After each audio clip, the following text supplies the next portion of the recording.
vigilance, the action or state of keeping careful watch, standing guard, defending the bulwark between the righteous and the godless. I'm Lance Earl. Welcome. Today's topic is going to be a little bit interesting. I'm going to be playing a video of the City Council meeting in Twin Falls. I attended that meeting this past Tuesday, and I addressed the members of the City Council and the mayor, and I cannot begin to express how disappointed I am in elected officials who refuse to answer the simplest of questions. So anyway, I'm just going to let you enjoy this video, and I apologize for the jitteriness of it. I apologize for the lower quality audio, but I think you'll hear it. But most of all, I think you will see what corruption looks like. I'm here today because I have noticed that Twin Falls has made the news, national news, a lot lately over the immigrant problems that you have right here, especially since the rape or molestation or whatever it was of that young girl. And I've been very disappointed as I have watched the people from both sides. I don't believe anyone has yet addressed the core foundational problems that we have here. And so I'd like to do that tonight. And I would like to start by first stating that I would assume that most of you can remember swearing an oath to protect and defend the Constitution. If you remember that, would you affirm that you did? Mr. Talkington doesn't remember that oath? Nice try at your humor. Well. Get your nickel up. Okay. I also am wondering if you are interested in upholding that constitutional oath, and that's what I want to talk about tonight. I'm going to make my comments specifically to the council and to our police chief, who I understand is sitting in the rear. The Constitution of the United States says very clearly in the 10th Amendment that all powers not specifically granted to the federal government remain with local government and with the people. And so I have some questions that I would like to ask of you. So before you start asking your questions, I would like you to know that our intent is not to answer questions on the spot tonight. So if you have questions, we'll certainly, those that we can answer, we will. Fair enough. Those that we cannot, we will certainly get back to you. Fair enough. Fair enough. I'm wondering if anyone on this council, or if our police chief, can point out the constitutional article that authorizes the federal government to manage immigration in the states. I'll help you out, it's not there. You can't. I'm wondering if any of you can point out the constitutional article that allows the federal government to take money out of my pocket and out of every pocket of the citizens of Twin Falls, every pocket of the American people, and not only that, to borrow against our children and our children's children's future. I'm wondering if any of you can show me the constitutional article that allows that. I'm assuming not, because it's not there. And so I guess what I'm going to ask you now is, why in the world have you not opposed this? Not because you're anti-immigration or pro-immigration, but because you swore an oath to the Constitution. I would like to know why you have not opposed this federal abuse here in Twin Falls. Now, we have a prosecutor who stated very clearly, at least in an article that I read, he said that it's a federal matter. I would like to know, if you are intent on upholding your constitutional oath, why have you not challenged him when he had said it's a federal matter, when in fact the Constitution says precisely that it's otherwise? We have a police chief back here who has allowed the FBI to come and join in his investigation.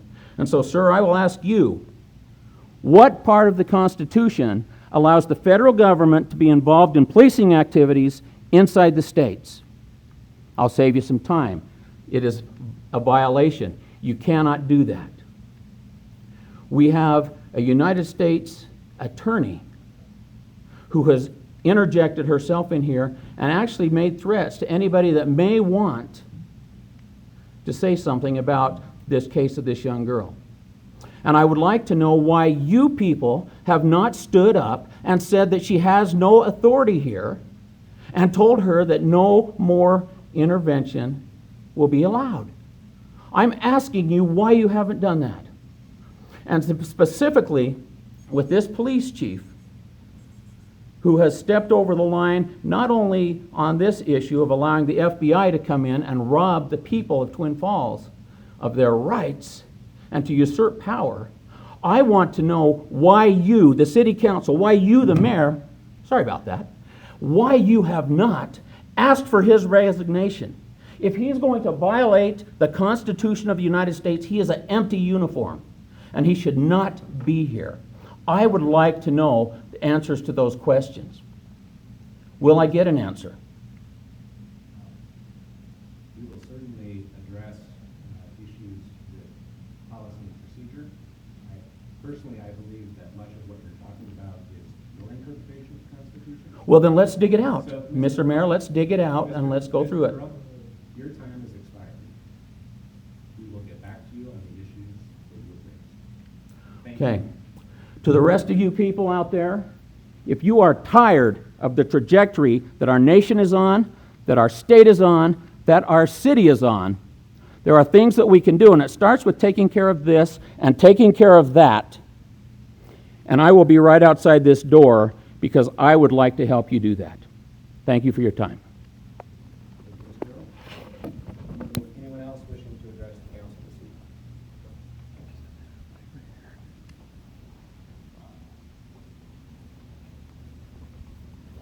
My name is Harry Evans from Jerome, Idaho, and I'm here to speak.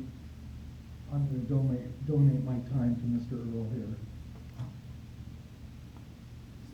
So again, if you would like to address the council on a broader issue, I would ask that you contact our city manager's office and you ask to be placed on the agenda for the appropriate amount of time to have that discussion. Sir, if I may be blunt, I've just been given 5 minutes. I made my point. Now I would like some answers, if you would.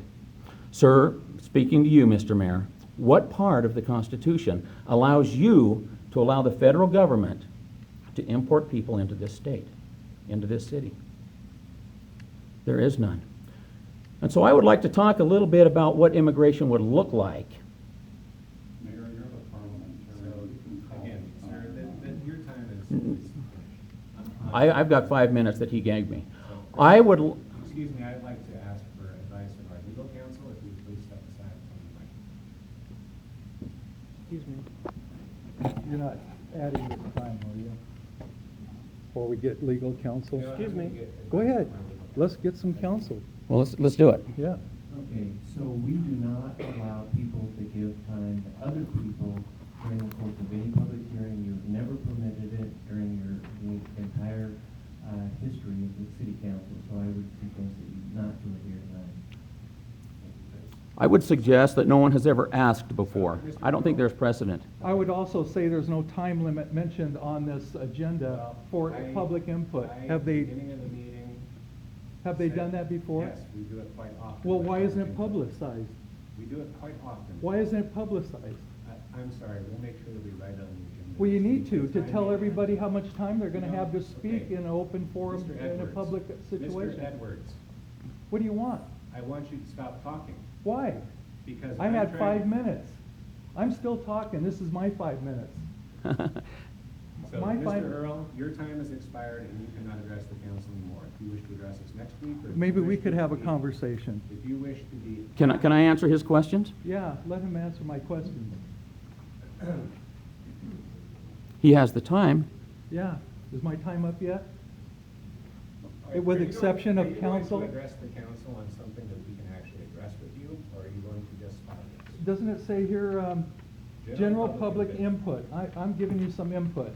Okay. Okay, it's general and it's public. And my time is, I would ask you to add my time from when this gentleman got up and gave you, okay. May I just make, since I do have this time and you're not allowing him or myself, may I just make one comment about what immigration would look like if it were constitutional in Twin Falls? Take me 1 minute. Will you allow that? I drove 2 hours No, to be sure. here. I'll let Will you, go take ahead. 1 minute, and then will you please let us move on? I certainly will. What would immigration look like in Twin Falls if we were constitutional? My grandfather was a Danish bastard. He grew up at a time and in a place where being an illegitimate child was very difficult. He grew up in an orphanage. When he was a teenager, he snuck away. He arranged passage on a ship in exchange for his work, and he came to America. He could not speak the language. He had no money, but he had a dream. And as an immigrant, no one offered him a handout. Mr. Tonkington said that what's going on here is the same as when his family came from the potato famine in Ireland. Is that correct? I heard something about that. I read something about that. Yeah. The thing is, it's not at all the same thing. My grandparents, your grandparents, they came here at great personal sacrifice. They came here with no one offering them free food, free housing, or at least subsidized incomes. They came here with a dream and they made it work. Now, my grandfather never amounted to much. He was just a sheep herder. But you know what? That's everything to an orphan boy from Denmark. And he was a productive citizen. If you people, That's your minute. if you Well, I people still have would some go time. back to the constitutional principles, the people that would be coming here would be the cream of the crop. They would be coming here to work and to integrate and to be American citizens. Thank you very much. I'm Lance Earl. I'll see you soon.